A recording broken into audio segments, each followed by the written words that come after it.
They say the internet never forget, but reality does. Tonight, we're opening the archives.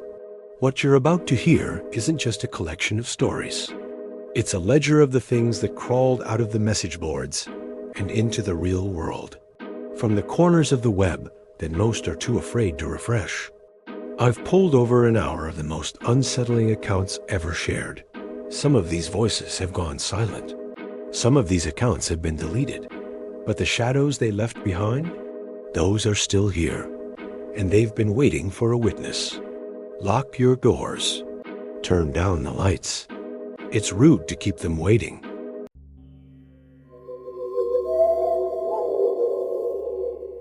True Reddit horror story Faceless customers at a gas station.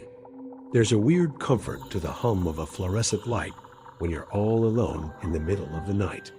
If you're a lone gas station attendant, it's your little bubble of safety.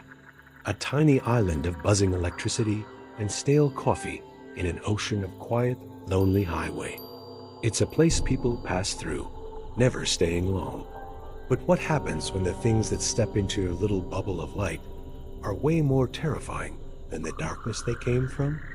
What happens when your customers aren't just strange, but impossibly, horrifyingly wrong? This is a story about a night shift that spiraled into a living nightmare. It comes from a Reddit post that has since been deleted, but the story it told was about a gas station where the customers had no eyes, no mouths, just smooth, blank skin where their faces should be. The person who posted it, let's call him Leo, claimed it happened to him in a remote corner of the American Midwest. One of those forgotten little outposts on a highway that time just passed by. He'd taken the job because he needed the cash and figured the worst part would be the boredom.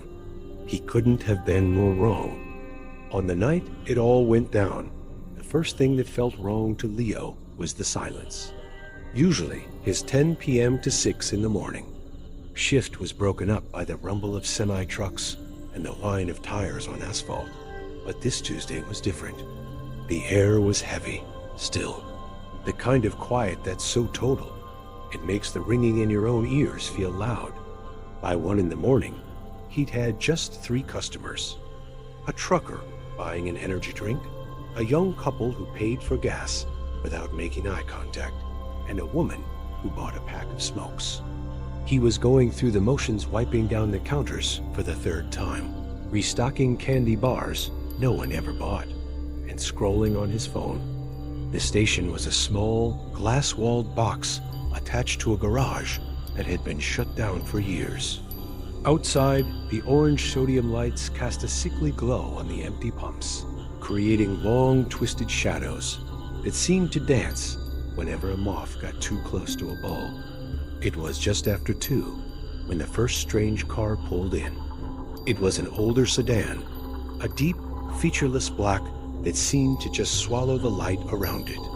And it moved weirdly, gliding to a stop at the furthest pump with an unnerving silence. No crunch of tires on gravel, nothing. Leo watched, curious. A man got out of the driver's side. He was tall, wearing a simple dark coat even though the night was mild. He moved with a slow, deliberate grace that just felt off. From inside the store, Leo couldn't see the man's face. It was turned away from him, hidden by shadows and distance. The man filled his tank, and the click of the pump handle echoed in the dead quiet. Then he started walking toward the store. Leo straightened up, putting on his customer service smile. The man pushed the door open, the little bell above it chiming softly. He walked right to the counter and placed a $20 bill on it, the exact amount for the gas. The entire time, the man never looked up. He kept his head angled down, his face completely hidden by the brim of a plain-looking hat. Leo said, "Have a good night," but the man didn't answer. He just turned and walked out, his movements just as silent and fluid as before. As he left, Leo felt a strange chill, a sense of wrongness he couldn't quite name. He shrugged it off. Night shifts are full of weirdos. It's part of the job. About 45 minutes later, another car showed up. This one was a station wagon, the kind of car you see families take on vacation. It parked right under the bright lights of the main pumps, and Leo felt a flicker of relief. Normal car, normal family. A man, a woman, and 2 kids, a boy and a girl, all piled out. But they moved with this unsettling synchronicity, all opening their car doors at the exact same moment. As they stepped into the full glare of the overhead lights, Leo's brain just stopped. It couldn't process what he was seeing. A jolt of pure animal fear shot through him. Where their faces should have been, there was nothing. Just smooth, uninterrupted skin. No eyes, no nose, no mouth. No features at all. It was like looking at the back of someone's head, but from the front. Leo stood frozen behind the counter, his heart hammering against his ribs as a wave of nausea washed over him. It had to be a trick of the light, right? A hallucination from being tired and over-caffeinated. He blinked hard, trying to force his eyes to see correctly, but the impossible image didn't change. The family moved around the gas pumps with a calm, purposeful air that was terrifyingly out of place with their appearance. The father figure started pumping gas. The mother herded the 2 children toward the store. They walked hand in hand, their blank, smooth heads tilted slightly, as if they were seeing the world through some sense he couldn't imagine. Every instinct in Leo's body was screaming at him to run, to hide, but he was paralyzed, trapped in a real-life nightmare. The bell over the door chimed again. The mother and her 2 children were standing right in front of him.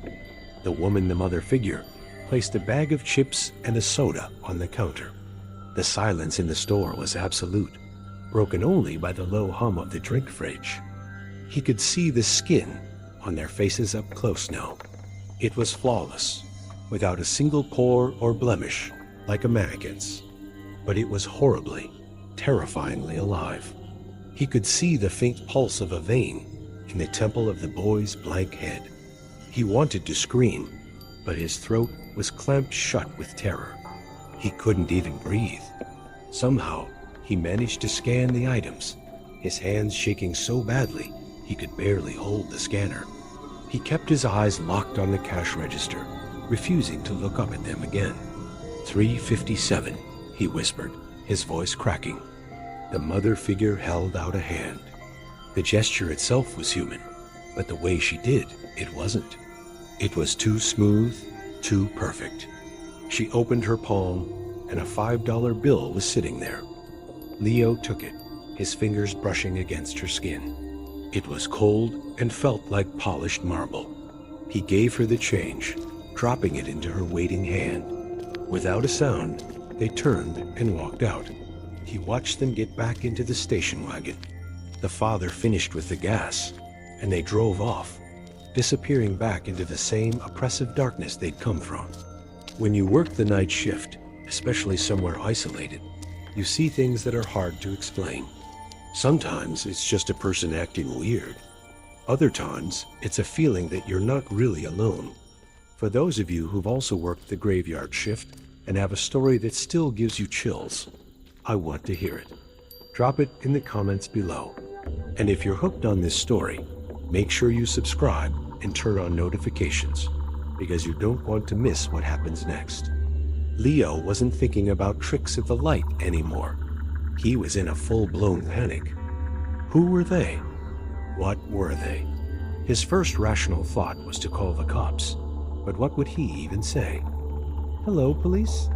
I'm being visited by people with no faces. They'd think he was drunk or having a breakdown. Still, he fumbled for the store's landline, his hands slick with sweat.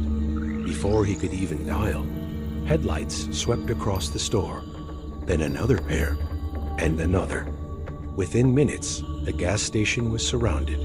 A silent parade of cars, all dark and nondescript like the first one, filled every single spot around the pumps. They all pulled in with that same eerie quiet, their engines making absolutely no sound.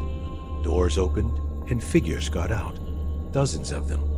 Tall ones, short ones, some in coats, some in simple shirts. and all of them shared the same horrifying trait: a smooth, blank void where a face should be. They didn't come for gas or snacks. They just stood there, outside the glass walls of the store, and turned their featureless heads toward him. They were watching him. He knew it. He could feel it, a cold, piercing pressure in his mind, like being examined by something ancient and alien. He scrambled backward, away from the glass, his breath coming in ragged, shallow gasps. He finally got the phone and dialed 911, but there was no dial tone, just dead silence. He grabbed his cell phone. No service. This wasn't random. It was a trap. The gas station wasn't a beacon of safety. It was the bait. He ran to the front door and threw the deadbolt. He did the same to the back office door. He was locked in, a prisoner in his own glass box. Outside, the figures stood motionless, a silent, faceless crowd keeping a vigil in the sickly orange light. The scene was completely surreal, like something from a fever dream. He felt his sanity starting to crack. Was he really seeing this? Was he having some kind of psychotic break? He hid behind the counter, peering over the top, his body trembling uncontrollably. Then, one of them started to move. It was a tall, slender figure that broke away from the crowd and started walking toward the entrance. It moved with that same impossible grace, its feet making no sound on the pavement. Leo's heart felt like it was going to explode. The figure stopped directly in front of the glass door, not 3 feet from where he was hiding. It raised a hand and placed it flat against the glass. It didn't knock. It didn't push. It just held its hand there, the pale, smooth palm pressed against the surface. Leo could see the fine details of the hand, the knuckles, the fingernails, all perfectly formed. But seeing it connected to that featureless thing was the most terrifying sight of his life. He felt that psychic pressure get stronger, as if the creature was trying to talk to him, to get inside his head. It was a feeling of profound, absolute dread. A deep gut feeling that he was in the presence of something that was not, and had never been, human. He squeezed his eyes shut, trying to block it out, but the feeling was overwhelming. He could feel its curiosity, the way it was studying him. He had no idea how long he stayed there, crouched behind the counter, the only sound his own frantic breathing. The figure at the door didn't move an inch, its hand pressed to the glass, its blank face aimed right at his hiding spot. It knew where he was. It knew how scared he was, and he got the sickening feeling that it was enjoying it. Then, just as the first faint, gray light of dawn began to creep over the horizon, something changed. The figure at the door slowly lowered its hand. It turned its head as if looking toward the rising sun. A moment later, it turned and walked silently back to its car. In perfect, horrifying unison, all the other figures did the same. Doors opened and closed without a sound. Engines started without a rumble. One by one, the dark cars pulled out of the gas station and drove off into the fading night, leaving Leo all alone in his glass cage. When Leo's coworker showed up for the 6 in the morning shift, he found Leo huddled in the corner of the office, rocking back and forth, completely unable to speak. The store was perfect. The cash register was full. Nothing was stolen or out of place.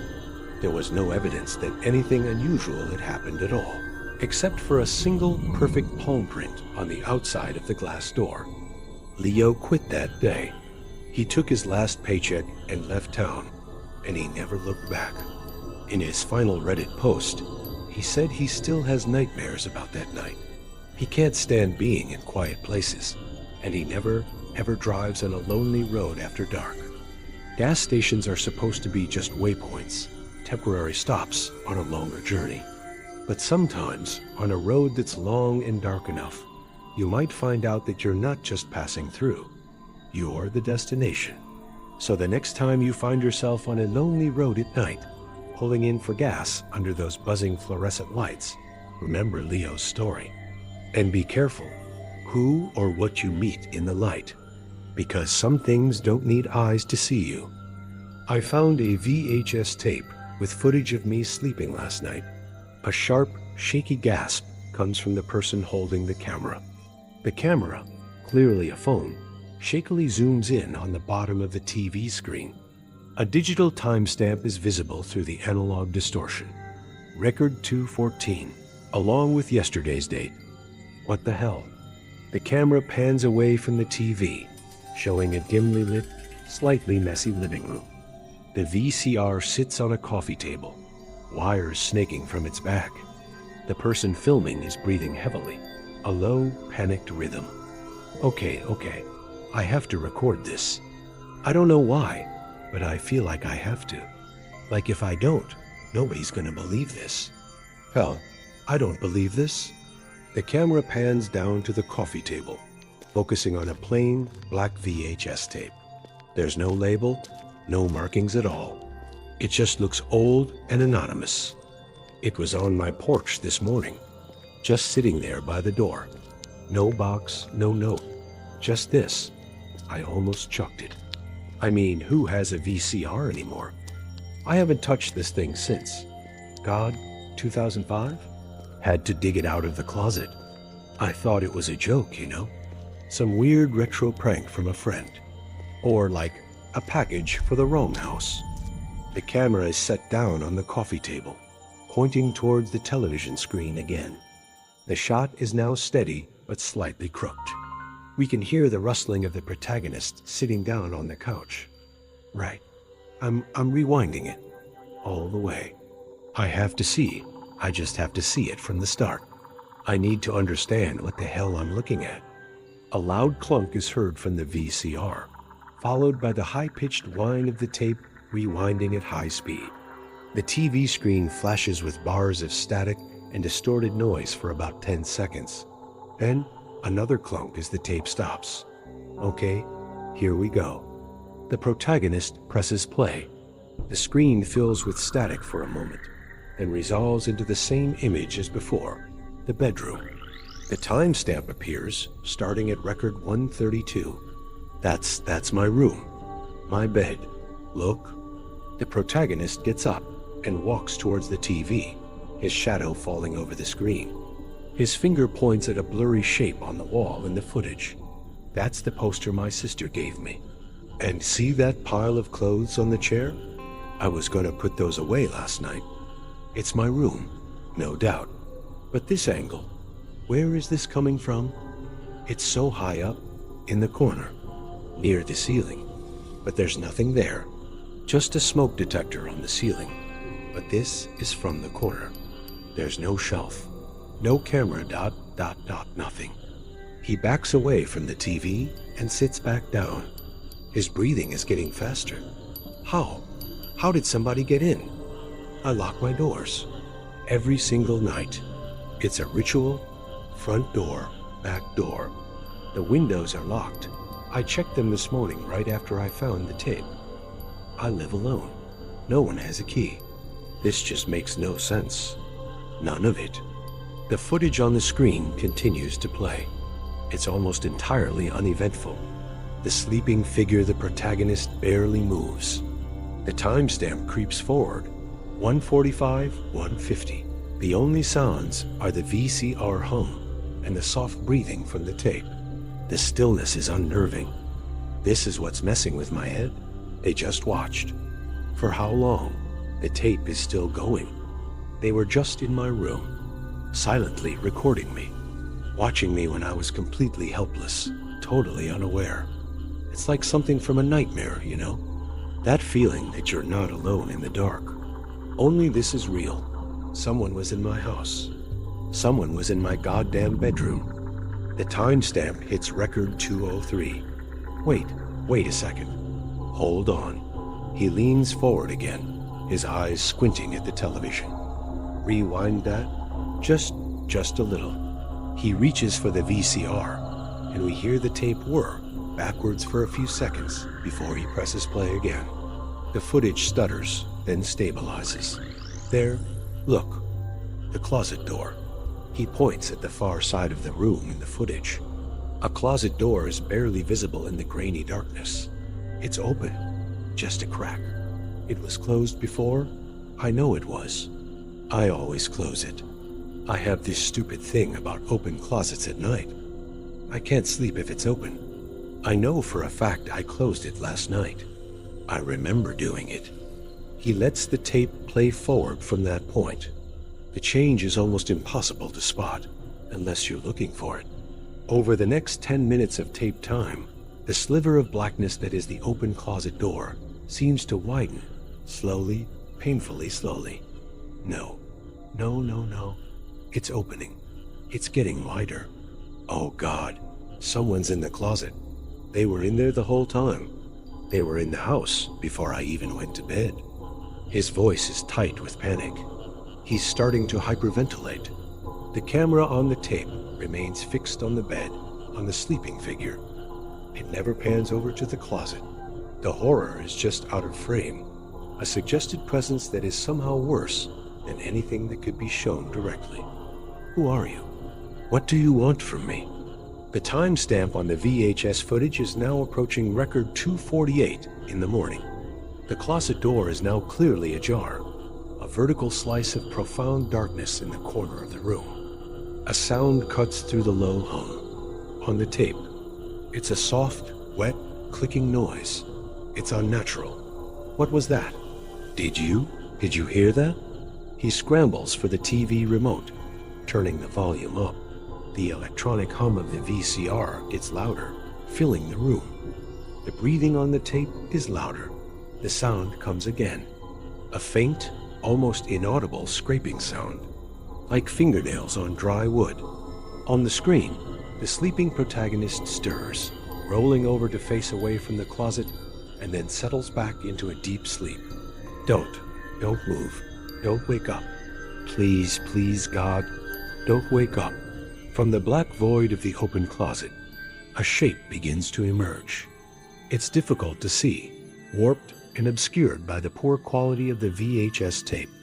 It's tall, impossibly thin. It unfolds itself from the closet with a slow, disjointed motion that doesn't seem human. The protagonist stops speaking.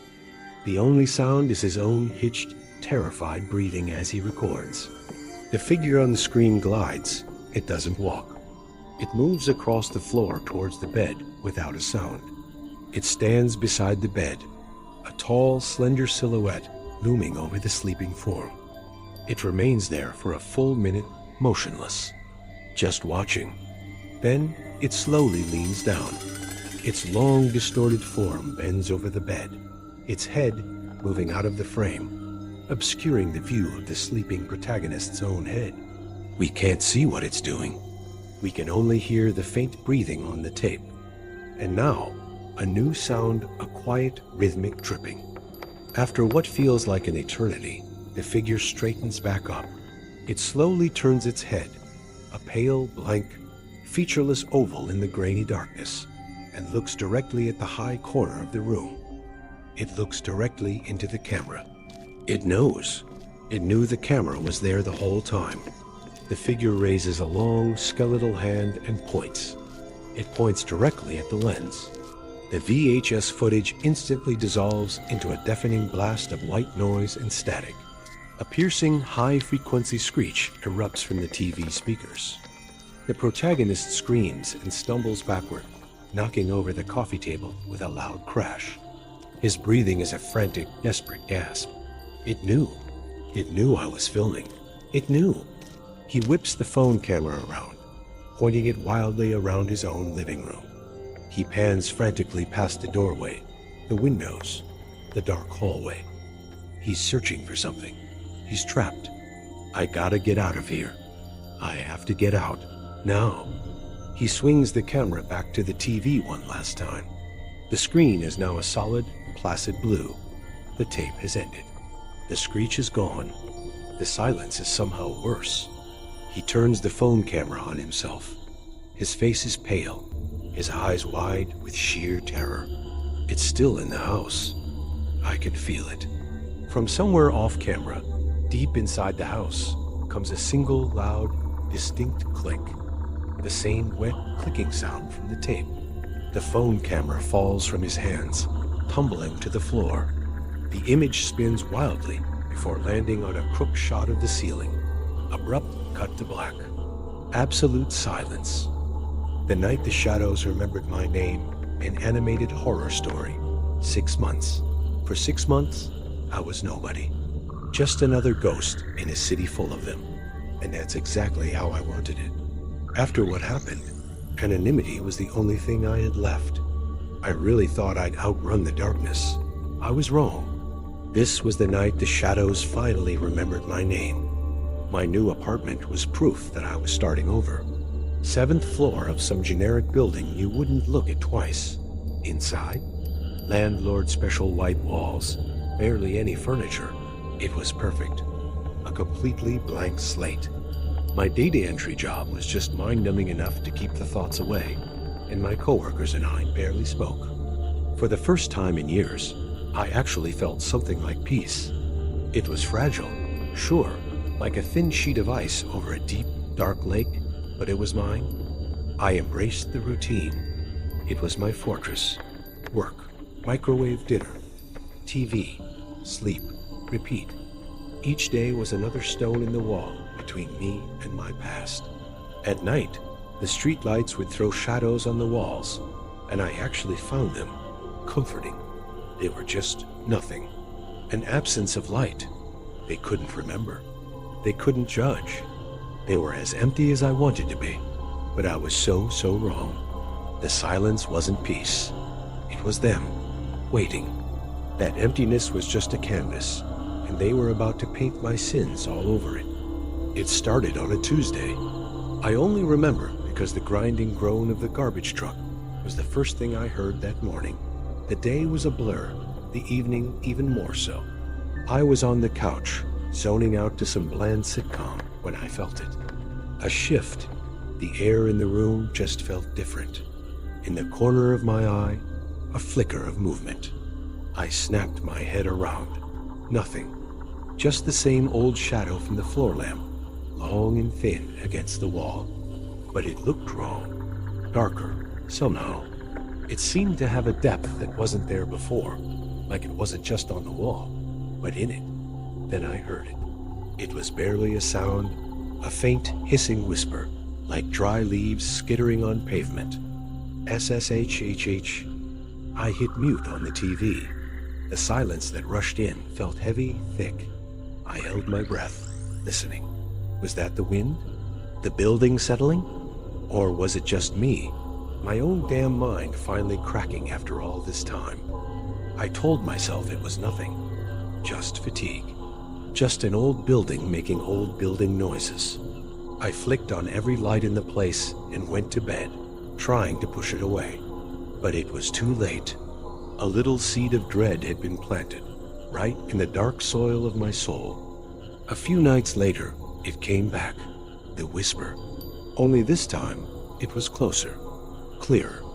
It felt like it was right next to my ear, a cold puff of air on my skin. I flinched and spun around, and of course, there was nothing there. Soon, it was happening every night. The whispers came from the corners of the room, from under the door, from the dark space beneath my bed. They were weaving themselves into the night. At first, just sounds.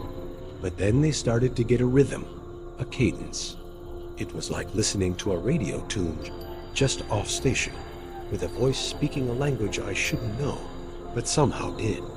My carefully built peace was shattering. Sleep? How could I sleep when the darkness itself was talking to me? I bought the brightest light bulbs I could find and left them on all night long. But the bright light only made the shadows darker, their edges sharper, more defined. They seemed to mock me from the edges of the room, never truly gone. They felt expectant. My work went to hell. I'd stare at a spreadsheet, and the numbers would just blur into writhing, dark shapes. My boss kept asking if I was okay. What was I supposed to say? Yeah, sorry. I'm just being haunted by whispers and shapes made of nothing. The memories I fought so hard to bury started to bubble up. Flashes. the squeal of tires on wet asphalt, the smell of rain and gasoline, a face, pale and wide-eyed in the moonlight, and a name I hadn't let myself think in 5 years. Leo. One night, as I was lying in bed, heart hammering against my ribs, the whispers finally came together. That jumbled, hissing chorus of sounds wove itself into a single cold syllable, drawn out and chilling. Lel, it was a hook, and it snagged on a part of me I thought I'd cut out forever. I slammed my hands over my ears, but it didn't matter. The sound wasn't in the room anymore. It was in my head. The storm finally broke on a Saturday. Not outside the sky was clear, but inside my apartment, inside my head. I'd given up. I was just sitting on the living room floor, with my back to the wall like a cornered animal, all the lights blazing. I was too exhausted to fight anymore. I just wanted it to be over. The whispers started low, as always, but tonight they grew bolder, louder, closing in from all sides. They weren't just whispers now. They were accusations. And then click, the world went out. Every light, every appliance, dead. The sudden silence was more terrifying than any noise. The only light was the cold glow of the city filtering through the window, casting long, twisted shadows across the room. And then the shadows began to move. They weren't just on the walls anymore. They started to peel away, pouring out from the corners and from under the furniture like thick black ink. They flowed across the floor, cold and silent, gathering in the center of the room. I was frozen, unable to move, unable to breathe. The cold was immense, a physical thing that was sucking the heat right out of my bones. The pooling darkness began to rise, to stretch upward, forming the unmistakable shape of a man. I couldn't see a face, no eyes, no features, just a void, a hole in the world that drank the light. All the little whispers stopped, and a single voice spoke, not with sound, but directly inside my mind, as if we were the only two beings in the universe. "We remember, Alex," it said. And then it said the name, the one I ran from. The reason for all of this. "We remember, Leo." And just like that, with a loud hum, the lights flickered back to life. The figure was gone. The shadows were back in their corners. Just shadows again. The room was just a room. But that cold stayed inside me. I didn't scream. I didn't cry. All the fear had been replaced by a horrible, perfect clarity. You can't run from your own shadow. I scrambled to my feet, my movements clumsy and frantic. I didn't hack. I just grabbed my wallet and my keys. I had to run. Again, as my hand touched the doorknob, my eyes fell on the end table by the couch. It was covered in a thin layer of dust from weeks of neglect. And right there in the middle of it, etched with perfect, impossible clearness, was a single word. Leo. I didn't need another invitation. I fled.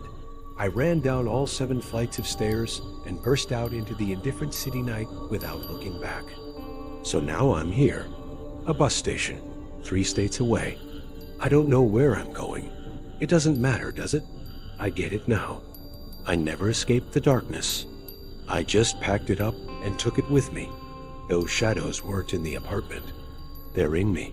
They're my past, my sin, my guilt, made real. They are the witnesses that never forget. And every new city is just another stage for the same horror story. Every shadow in every room, in every alley, is waiting, patiently. You can change your address. You can even change your name. But you can never, ever escape the shadows you make for yourself. They have a perfect memory. And sooner or later, on a quiet, ordinary night, they will come to remind you of who you really are. If this story chilled you to the bone, be sure to like this video and subscribe for more scary stories. And tell us in the comments, have you ever felt like your own shadow was watching you back? I haven't slept in 7 days because something's watching me. I haven't slept in 7 days because something is watching me. The first 2 nights were just long. You know how it is. You lie there, staring at the ceiling, counting the cracks like they're stars. You punch your pillow, you flip it over, you try anything to get comfortable, but it just won't come. You tell yourself it's just stress, bad week at work, too much coffee. You tell yourself, I'll sleep tomorrow. That's what I told myself. It was just normal, frustrating insomnia. My body was begging for rest, but my mind was a race car with no brakes. Every night just sort of melted into a gray, fuzzy morning, leaving me exhausted and angry at everything. I was running on fumes. It was miserable, but it was still normal. But then the third night came, and that's when normal ended for good. On the third night, the exhaustion was a physical thing. A weight. My bones ached. My eyes felt like they had sand in them. I remember just falling into bed, praying to pass out. I started to drift into that weird space between awake and asleep. That place where your thoughts get strange and swim around. I was so close, and then a floorboard creaked in the hall. My eyes snapped open. It was a tiny sound, the kind of thing you'd usually ignore. But after 3 days of sleepless silence, every little noise was like a gunshot. I held my breath, listened, nothing. I told myself I was just being paranoid, that being this tired was making my senses go into overdrive. I rolled over, pulling the blanket up to my chin, like a little kid hiding from monsters. I squeezed my eyes shut, and that's when I saw it. Not with my eyes. It was behind them. Just for a second, an image burned into the blackness. A shape, tall, way too thin. It was standing in the corner of my room, by the wardrobe. It was just a silhouette, no face, no features. But I knew, with a certainty that turned my blood to ice, that it was looking right at me. I ripped my eyes open, and the room was empty. The corner was just a corner. The wardrobe was just a wardrobe. Nothing there. Just a trick of my tired brain, I told myself. A waking dream. A hallucination from being so exhausted. But the feeling of being watched, it didn't leave.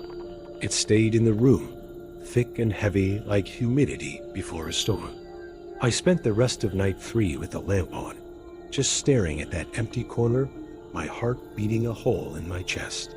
Sleep was off the table. Day 4 was a complete blur of caffeine and yawning. I felt like a zombie. My coworkers' voices sounded like they were coming from the other end of a long pipe. I was jumpy and my thoughts felt slow, like wading through mud. By the time I got home, I was dreading the night. The sun went down, and the fear started creeping back up my spine. I tried to be smart about it. I left the hall light on. I put on some quiet music. I told myself over and over, there is nothing in the corner. That night, the second I closed my eyes, it was there again. It hadn't moved. Just a silent, black figure, standing there in the dark of my own mind. But this time, it felt clearer, sharper. I could almost make out the weird slope of its shoulders, the way its head was tilted just slightly. I fought the urge to open my eyes, to check the real corner. I had to prove to myself it wasn't real, but the feeling of its stare was like a physical pressure inside my head. I couldn't stand it. My eyes flew open. The room was empty. The corner was empty. But the air was cold. So cold. By day 5, I was a wreck. I kept having these microsleeps at my desk. My head would slump over and snap back up, and I wouldn't even remember dozing off. The world looked shimmery and fake. I knew I couldn't keep going like this. I called in sick and made a doctor's appointment. I sat in that sterile room, on that crinkly paper, and I tried to explain it. I told him about the insomnia, the crushing fatigue. And then, my voice dropped to a whisper, and I told him about the thing I see. How it's only there when my eyes are closed. This constant, watching presence. He listened, nodded politely. But then he started talking, and his words were just a cold, clinical slap in the face. He used phrases like severe sleep deprivation and perceptual distortions. He explained that after 72 hours without sleep, the brain can create its own hallucinations. He said I was seeing hypnagogic hallucinations, waking dreams that feel real but aren't. He said the feeling of being watched was just a classic symptom of the anxiety and paranoia that comes with being this tired. He wrote me a prescription for some heavy-duty sleeping pills and gave me a reassuring smile. "Get some sleep," he said. "Once you're rested, it'll stop. Your brain is just playing tricks on you." I walked out of there feeling more alone than ever. He thought I was just tired. He didn't get it. The way he said hallucination made it sound so neat, so easy to explain away. But this didn't feel like a trick. It didn't feel like it was coming from my mind. It felt external, like an invasion. The fear I felt wasn't just anxiety. It was the primal fear of being hunted. That night, I just stared at the bottle of pills. One pill, and it could all be over. But I was terrified. What happens if I fall asleep? What happens then? Will it still be there, watching me while I'm helpless? Or will it take that chance to do something? To move? I didn't take the pill. I decided I had to face it. I turned off the lights, got in bed, and closed my eyes. It was there, but it wasn't in the corner anymore. It was closer. It was standing at the foot of my bed. I could feel what was left of my sanity starting to crack. The line between what was real and what the doctor called a hallucination was blurring into nothing. My heart was a frantic drum against my ribs. I kept my eyes shut, shaking. I had to see if it would do something. For what felt like forever, it just stood there. And then I heard a sound that wasn't in my head. A soft, wet whisper. My name. My eyes shot open. The sound of that whisper was still hanging in the air, like poison. The foot of the bed was empty. Of course it was, but I heard it. I know I heard it. That wasn't some auditory hallucination like the doctor would say. It was real. Day 6 was the beginning of the end. I didn't leave my apartment. I couldn't. The world outside felt like a movie playing on a screen, and I wasn't in it anymore. My whole reality had shrunk down to these 4 walls and the thing that was haunting them. I stopped trying to rationalize it. The doctor's words were useless against a fear this deep. My mind wasn't playing tricks on me. My mind was a city under siege, and the walls were about to crumble. I spent the day on high alert. Every creak in the floor, every groan of the pipes, ... Was that it? Was it testing me? I started noticing little things out of place. A book I left on the coffee table was now on the floor. The bathroom door, which I always keep closed, was open a crack. Tiny things, so small they made me question my own memory. Did I do that? Am I losing time? The doubt was its own kind of poison, making everything worse. The fear kept me awake, and being awake made the fear stronger. As night fell on the 6th day, I stayed out of the bedroom. I sat on the couch, wrapped in a blanket, with every single light in the apartment on. I refused to close my eyes. I stared at the TV, not really watching, just letting the light burn my eyes. Hours went by. My eyelids felt like sandpaper. My head drooped, and for just a second, a microsleep got me. In that split second of darkness, I saw it. It was standing in the doorway of the living room. It wasn't just a silhouette anymore. The darkness of it seemed to bend the light around it. It was still featureless, but it had a shape that was just wrong. Its arms and legs were too long, its body too narrow. It looked like a person that had been stretched, distorted, and broken. My body jerked awake. The doorway was empty, but the terror was complete. It wasn't staying behind my eyelids anymore. It was bleeding into my world.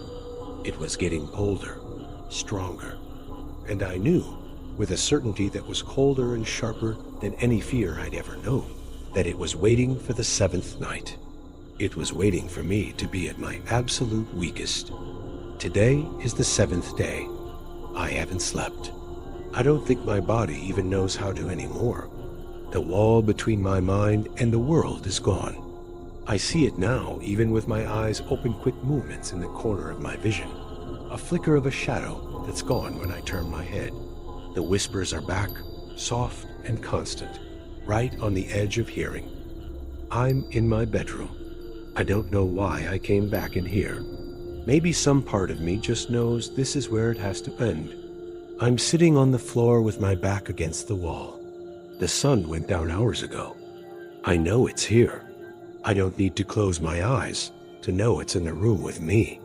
The cold is a real thing, a pressure that makes it hard to breathe. I can't stop shaking. My thoughts are a scrambled mess of panic and exhaustion. The doctor was wrong. This isn't a symptom of sleep deprivation. The sleep deprivation is a symptom of it. It needed me weak. It needed me confused and unable to tell what was real anymore. It needed me broken. I'm writing this down. I don't know why. So someone knows, I guess. So someone finds this and knows I wasn't just losing my mind. It's standing by my bedroom door now. I can see its shape. A column of pure black against the dim hallway light. It's not moving, just watching. Waiting. It knows it's already won. It knows I have nothing left. No fight, no energy, no sanity. It's raising its hand. The motion is slow, unnatural, like a bone bending the wrong way. It's reaching for the doorknob. Oh God, it's turning the knob. The click, it's the loudest sound I've ever heard. The door is starting to. If you've ever seen something in the dead of night that you just can't explain, let me know in the comments. What did you see? And what do you think is on the other side of that door? Don't forget to like and subscribe to Halfway Dark for more stories from the shadows. Stay safe, and whatever you do, get some sleep. You never know what's waiting for you to get tired.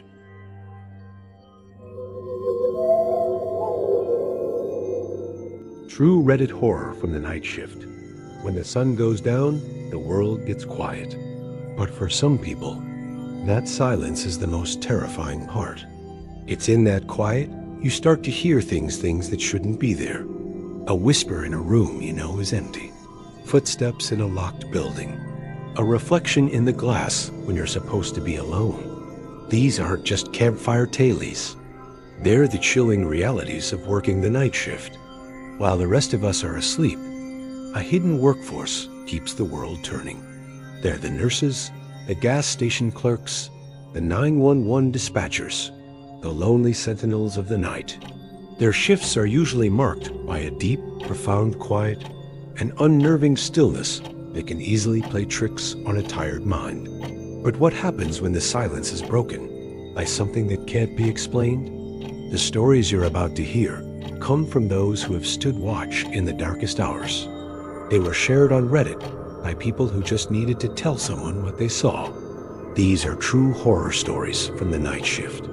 Story 1. The Man in Room 3B. Our first story comes from a nurse on the geriatric ward of an old hospital. You know the kind of place, a building that's soaked up more than its share of suffering and loss over the decades. Most nights were routine, just checking on patients and filling out charts.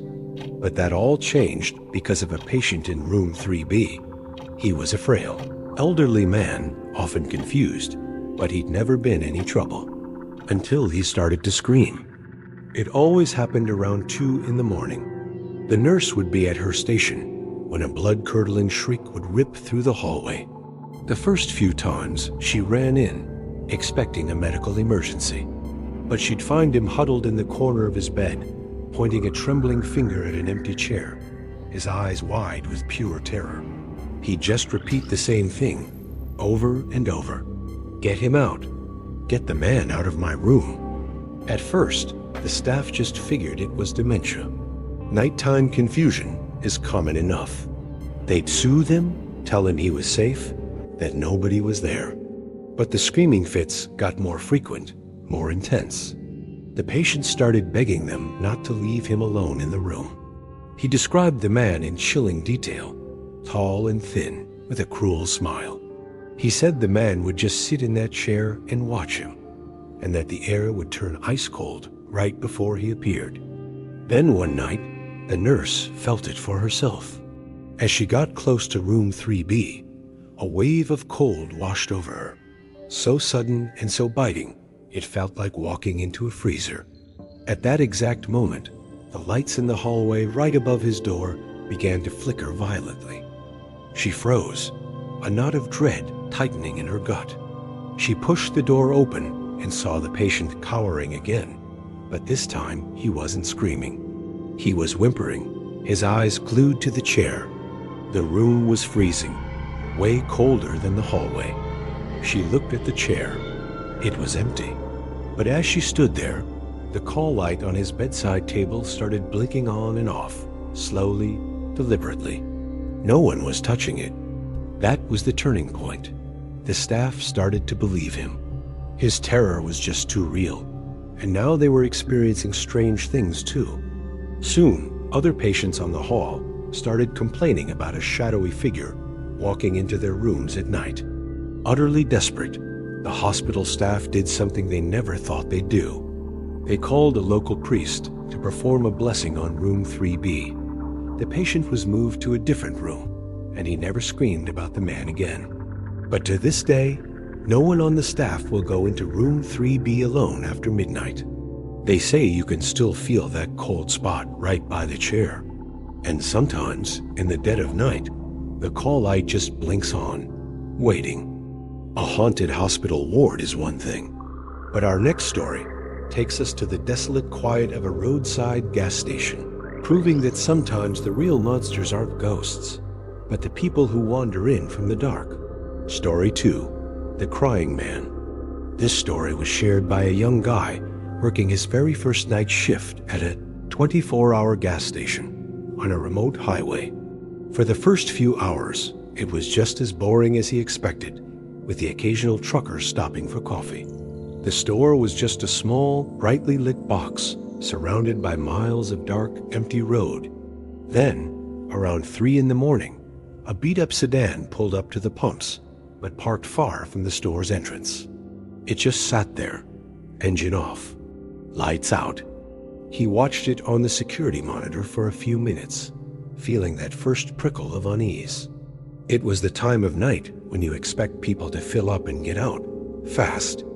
After 10 minutes, he saw movement. The driver's side door opened, and a man got out, and he was sobbing, not just crying. These were heaving, gut-wrenching sobs that shook his entire body.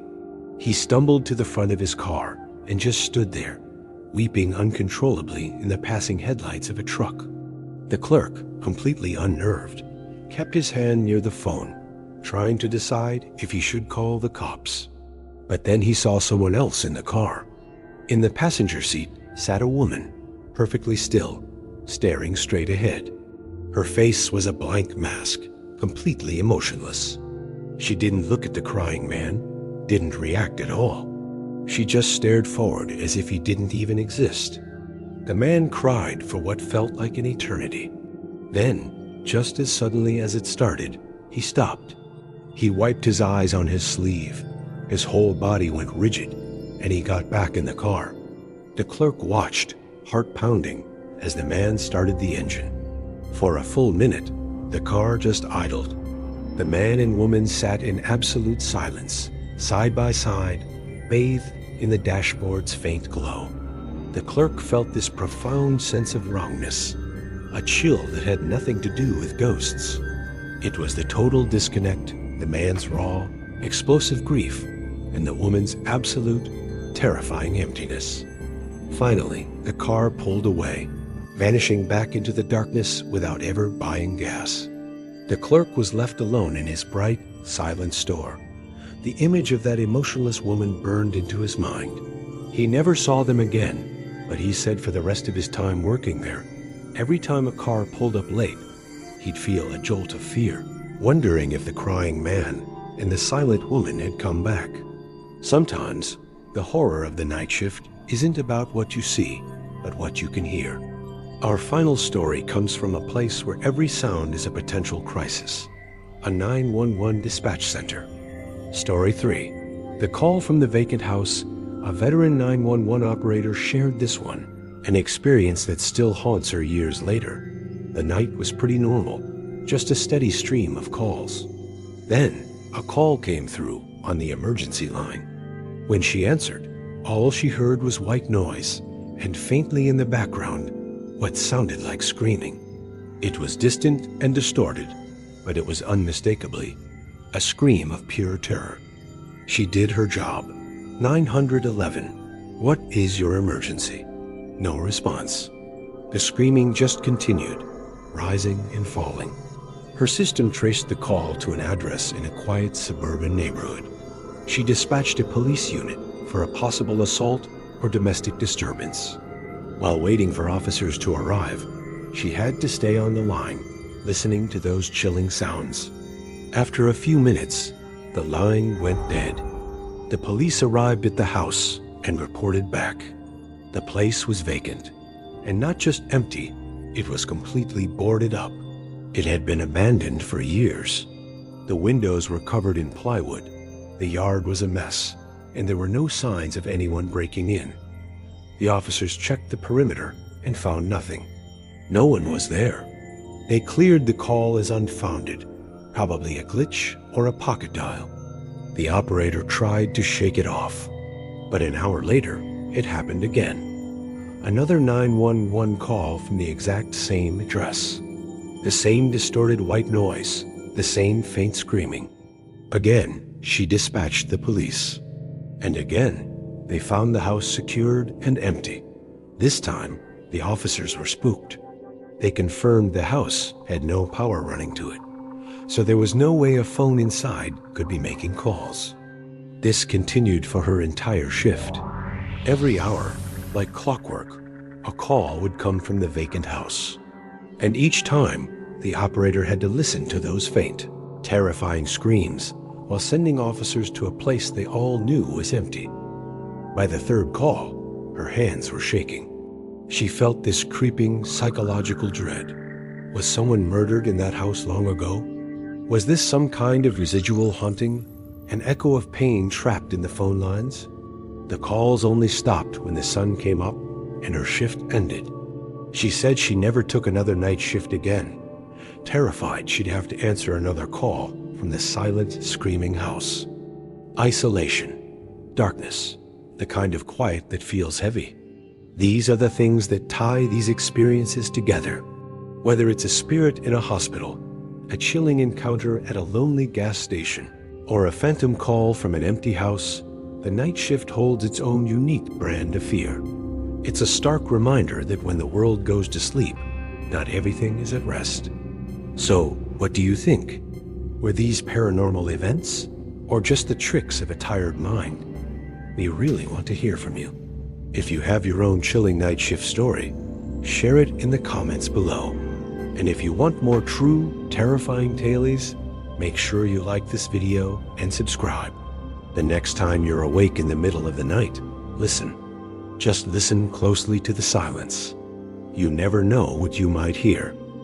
Reddit's most unexplainable true glitch in the Matrix stories. Have you ever had a moment that just stopped you in your tracks? A glitch in the Matrix so bizarre that logic and reason completely fail to explain it? These aren't your typical ghost stories. They're stranger. They're those little moments where the code of our world seems to skip, repeat, or just break down entirely, leaving the people who experience them forever changed. We've scoured the internet for these accounts, told by ordinary people who have witnessed something truly extraordinary. Picture this. You're home alone and decide to hop in the shower. The water's running. The mirror is fogging up. You step in, and a second later, your foot slips. It's a hard fall. You crack your head, your neck slams against the edge of the tub, and everything fades to black. The very next thing you know, you jolt awake. But you're not on the cold, wet bathroom floor. You're in your bed. Your hair is bone dry. You're fully dressed, and the house is silent. There's no sign of a fall, no pain, just the bone-chilling memory of something that, according to all physical evidence, never actually happened. This is just one of the true stories we're diving into today, accounts from people who believe they have slipped through the very cracks of reality. Our first story comes from a Reddit user, and it's an experience so profound it's almost impossible to wrap your head around. It's the story of a man who lived, loved, and lost an entire family, all in a life that may have never been real. It started pretty horribly. The user explains he was assaulted by another man and knocked unconscious. But what happened next wasn't just a fade to black and a trip to the A. Instead, he woke up. He was on a couch, and a woman was there with him. She was beautiful, and he felt an overwhelming sense of love from her. Looking around the room, he noticed a strange lamp he'd never seen before, but everything else felt right. He quickly learned that this woman was his wife, and they had 2 children together. He had a job he liked, a home, and a life filled with all the little beautiful moments that make us happy. For 10 years, he lived this life. He watched his kids grow up, shared inside jokes with his wife, and felt the full spectrum of human emotion. But that lamp, that one weird lamp in the living room, always bothered him. It just felt wrong, like a single dead pixel on a perfect screen. One day, he found himself staring at it, completely transfixed, and as he stared, the lamp started to warp. Its shape began to shift, growing wider and deeper right before his eyes. The world around him started to dissolve into noise and chaos. He could hear screams and distorted voices as his reality, the life he had known and cherished for a decade, crumbled to pieces. Then, he felt an intense, agonizing pain. The first words out of his mouth were, "I'm missing teeth." He had finally woken up for real. He was lying on the pavement, paramedics all around him. He had only been unconscious for a few minutes after the assault. His 10-year life, his wife, his children, none of it had existed. He was rushed to the hospital for his injuries, but the physical pain was nothing compared to the grief he felt for a family that lived only in his mind. He was left with a question we can never answer. Was it all just an incredibly detailed dream brought on by head trauma? Or did he somehow slip into a parallel world and live another life, only to be violently ripped back? The Reddit account was deleted shortly after he posted the story, leaving the world with this terrifying account. But these glitches aren't always so terrifying. Sometimes they seem almost helpful, like a hand reaching out from some other reality to give you a nudge. This next story, from a user named Sarah, is one of the most famous and baffling accounts of a glitch that appears to have saved a life. For months, when she was about 20, Sarah kept having recurring dreams about a woman she'd never met. The woman had long dark hair and a very distinct face. In these dreams, Sarah just knew her name was Aurora. The dreams were so persistent and confusing that she even tried to Google the name, searching for any connection to this mystery woman. But she found nothing. After a few months, the dreams faded, and she wrote it off as a weird quirk of her subconscious. Years later, on Halloween night in 2009, Sarah was in a car with a friend. They were stopped at a gas station, about to pull out onto a busy highway. Just as she was about to hit the gas, her phone rang. It was a random, unknown number. She paused to answer, but the line was dead silent.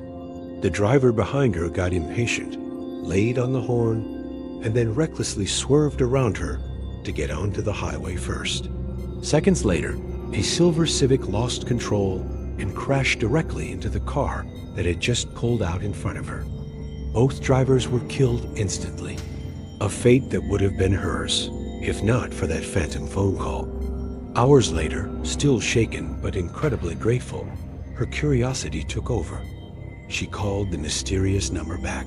It rang 3 times and went to voicemail. A recorded voice said, "Hi, you've reached Aurora. Please leave your name and number." The goosebumps were immediate. The next day, she tried again, and this time a woman answered. Sarah explained everything, the accident, the phone call, and even the dreams from years ago. The woman on the other end was baffled. She had no idea how Sarah got her number and swore she had never called her. To make things even weirder, Sarah asked if she had a Facebook profile. She did. When Sarah looked her up, she saw the exact same face from her dreams. It was her. Aurora was real. But she had never called Sarah, and they had absolutely no connection to each other. So what happened? A coincidence of cosmic proportions? Or was it a glitch in the system, a guardian angel from another timeline reaching across the void to save a life? Stories like these really make you wonder about the rules of the world we think we know. If you're finding these accounts as fascinating and chilling as we are, go ahead and hit that subscribe button and turn on notifications. We're always exploring the deepest mysteries of the internet, and you won't want to miss what we find next. Now, let's get back to the glitches. The idea of a doppelgänger, an exact double of yourself, is an ancient and pretty terrifying concept. Seeing one has historically been seen as an omen of bad luck or even death. But today, these sightings are often reported as glitches, moments where reality seems to have hit copy and paste. One user shared a story that feels like a doppelgänger encounter and a time slip all rolled into one. His story starts when he was about 9 or 10 years old. He was in a pub's car park in England with his parents. While he was waiting, he looked up at a house that overlooked the parking lot and saw a teenager standing in the window. The person waved at him, and the boy felt this strange, unexplainable feeling of recognition, like he already knew them. So, he waved back. When his parents asked who he was waving at, he just said it was some person in the window. The moment passed, and he forgot all about it for years. Fast forward a decade. The user, now a young man, was visiting his nan at her new house. As it turns out, it was the very same house that overlooked that pub car park. He walked into his nan's room, a room he was never usually allowed to go into, and was drawn to the window. As he looked out, the memory flooded back to him. He realized he was now on the other side of that bizarre interaction from his childhood. And right on cue, he saw a young boy, about 9 or 10, in the car park down below. The boy looked up at him and waved. He felt that same strange sense of familiarity, and without thinking, waved back. He was now the person in the window. He had just experienced both sides of the same bizarre, 10-year-long time loop. It seems like breaking his nan's rule about her room was the final piece that closed the circle. How do you even begin to explain a perfectly mirrored event separated by a decade? Was it just a weird case of déjà vu and false memory? Or did he truly see a ripple in time, witnessing his past and future selves through a temporary crack in the matrix? From a life lived in the span of a few minutes, to an impossible phone call from a guardian angel, to meeting yourself across a decade, these stories mess with our perception of a stable, linear reality. They're sent in by people from all over the world who are convinced they saw something that shouldn't be possible. They remind us that for all our scientific progress, there are still mysteries hiding just beneath the surface of our daily lives. Maybe our reality isn't as solid as we think. Maybe we really are living inside some grand, complex simulation, and every now and then, we get to see a glitch. What's the most unexplainable thing that's ever happened to you? Have you ever had a moment that felt like a true glitch in the matrix? Share your own stories down in the comments. We read every single one. Thanks for watching. The screen is about to go dark, but that doesn't mean you're alone. The stories we've walked through tonight didn't stay in the vault. They're out there now, floating in the static, looking for a place to land. If you feel a sudden chill or the weight of a gaze from an empty corner, don't look up, not yet. If you survived this hour, subscribe to the archive. We unlock the vault every week, and the shadows are only getting longer. Until next time, stay in the light. If you can.